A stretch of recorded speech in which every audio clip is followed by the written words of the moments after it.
times before about ideological subversion. That is a phrase that I'm afraid some Americans don't fully understand. When the Soviets use the phrase ideological subversion, what do they mean by it? Ideological subversion is the process which is legitimate, overt, and open. You can see it with your own eyes. All you have to do, all American mass media has to do, is to unplug their bananas from their ears, open up their eyes, and they can see it. There is no mystery. There is nothing to do with espionage. I know that espionage intelligence gathering looks more romantic. It sells more deodorants through the advertising, probably. That's why your Hollywood producers are so crazy about James Bond type of thrillers. But in reality, the main emphasis of the KGB is not in the area of intelligence at all. According to my opinion and opinion of many defectors of my caliber, only about 15% of time, money, and manpower is spent on espionage as such. The other 85% is a slow process which we call either ideological subversion or active measures, активные мероприятия in the language of the KGB, or psychological warfare. What it basically means is to change the perception of reality of every American to such an extent that despite of the abundance of information, no one is able to come to sensible conclusions in the interests of defending themselves, their families, their community, and their country. It's a great brainwashing process which goes very slow, and it's divided in 4 basic stages. The first one being demoralization. It takes from 15 to 20 years to demoralize a nation. Why that many years? Because this is the minimum number of years which requires to educate one generation of students in the country of your enemy, exposed to the ideology of the enemy. In other words, Marxism-Leninism ideology is being pumped into the soft heads of at least 3 generations of American students without being challenged or counterbalanced by the basic values of Americanism, American patriotism. The result you can see, most of the people who graduated in the 60s, dropouts or half-baked intellectuals, are now occupying the positions of power in the government, civil service, business, mass media, educational system. You are stuck with them. You cannot get rid of them. They are contaminated. They are programmed to think and react to certain stimuli in a certain pattern. You cannot change their mind, even if you expose them to authentic information, even if you prove that white is white and black is black, you still cannot change the basic perception and the logic of behavior. In other words, these people, the process of demoralization is complete and irreversible. To get rid society of these people, you need another 20 or 15 years to educate a new generation of patriotically minded and common sense people who would be acting in favor and in the interests of United States society. And yet these people who've been programmed and, as you say, in place and Yes. who are favorable to an opening with the Soviet concept, these are the very people who would be marked for extermination in this country? Most of them, yes. Simply because the psychological shock when they will see in future what the beautiful society of equality and social justice means in practice, obviously they will revolt. They will be very unhappy, frustrated people. And the Marxist-Leninist regime does not tolerate these people. Obviously they will join the links of dissenters, dissidents. Unlike in present United States, there will be no place for dissent in future Marxist-Leninist America.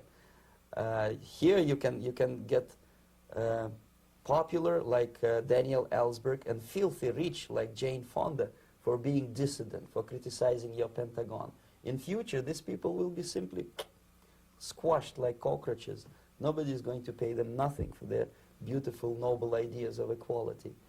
This they don't understand, and it will be greatest shock for them, of course.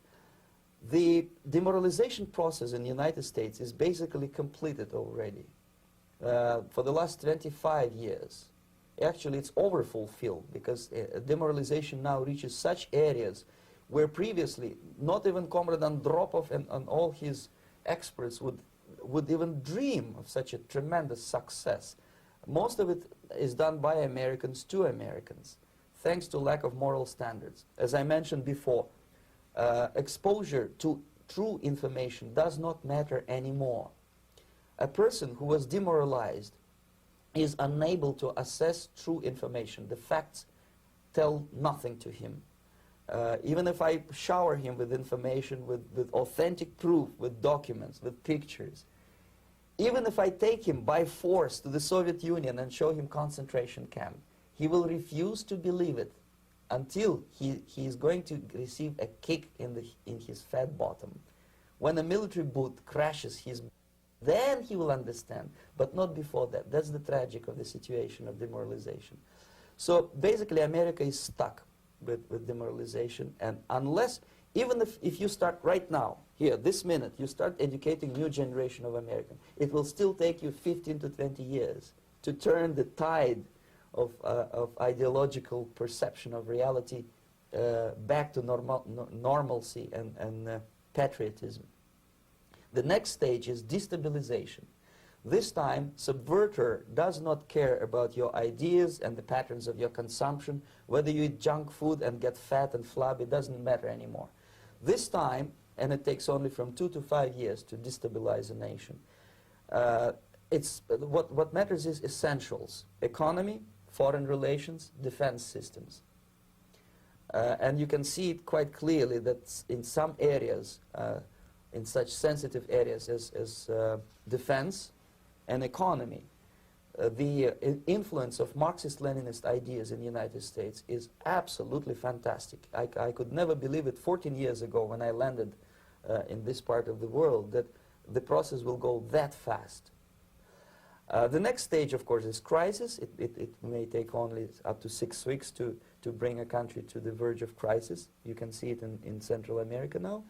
And after crisis, with a violent change of power, structure, and economy, you have so-called the period of normalization. It may last indefinitely. Normalization is a cynical expression borrowed from Soviet propaganda. When the Soviet tanks moved into Czechoslovakia in '68, Comrade Brezhnev said, "Now the situation in brotherly Czechoslovakia is normalized." This is what will happen in the United States if you allow all these schmucks to bring the country to crisis, to promise people all kind of goodies and the paradise on earth, to destabilize your economy, to eliminate the principle of free market competition, and to put a big brother government in Washington, D.C., with benevolent dictators like Walter Mondale, who will promise lots of things, never mind whether the promises are fulfillable or not. He will go to Moscow to kiss the bottoms of new generation of Soviet assassins. Never mind, he will create false illusions that the situation is under control. Situation is not under control. Situation is disgustingly out of control. Most of the American politicians, media, and educational system trains another generation of people who think they are living at a peacetime. False. United States is in the state of war, undeclared total war against the basic principles and the foundations of this system. And the initiator of this war is not Comrade Andropov, of course. It's the system. However ridiculous it may sound, the world communist system or the world communist conspiracy, whether I scare some people or not, I don't give a hoot. If you are not scared by now, nothing can scare you. But you don't have to be paranoid about it. What actually happens now, that unlike myself, you have literally several years to live on unless the United States wake up. The time bomb is ticking. With every second, the disaster is coming closer and closer. Unlike myself, you will have nowhere to defect to, unless you want to live in Antarctica with penguins. This is it. This is the last country of freedom and possibility. Okay, so what do we do? What is your recommendation to the American people? Well, the immediate thing that comes to my mind is, of course, There must be a very strong national effort to educate people in the spirit of real patriotism, number one. Number two, to explain them the real danger of socialist, communist, whatever, welfare state, big brother government. If people will fail to grasp the impending danger of that development, nothing ever can help United States. You may kiss goodbye to your freedom, including freedoms to homosexuals, to prison inmate. All this freedom will vanish, evaporate in 5 seconds, including your precious lives. The second thing, the moment at least part of United States population is convinced that the danger is real, they have to force their government. And I'm not talking about sending letters, signing petitions, and all this beautiful, noble activity. I'm talking about forcing United States government to stop aiding communism. Because there is no other problem more burning and urgent than to stop the Soviet military-industrial complex from destroying whatever is left of the free world. And it is very easy to do. No credits, no technology, no money, no political or diplomatic recognition, and of course no such idiocy as grain deals to USSR.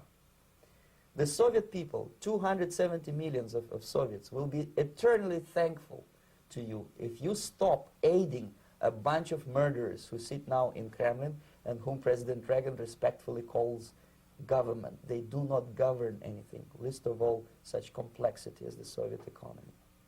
So two very simple, maybe two simplistic answers or solutions, but nevertheless they are the only solutions. Educate yourself, understand what's going on around you. You are not living at a time of peace.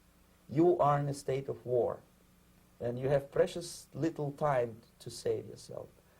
You don't have much time, especially if you are talking about young generation. There's not much time left for convulsions to the beautiful disco music. Very soon it will go, just overnight.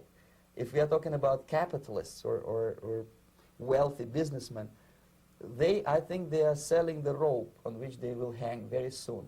If they don't stop, if they cannot curb their unsettled desire for profit, and if they keep on trading with the monster of the Soviet communism, they are going to hang very soon.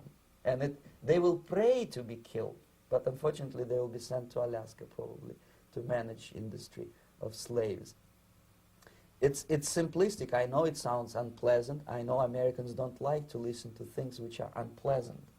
But I have defected not to tell you the stories about such idiocy as microfilm, James Bond type espionage. This is garbage. You don't need any espionage anymore. I have come to talk about survival. It's a question of survival of this system. You may ask me, what is it in for me? Survival, obviously, because unlike, as I said, I am now in your boat. If we sing together, we'll sing beautifully together. There is no other place on this planet to defect to.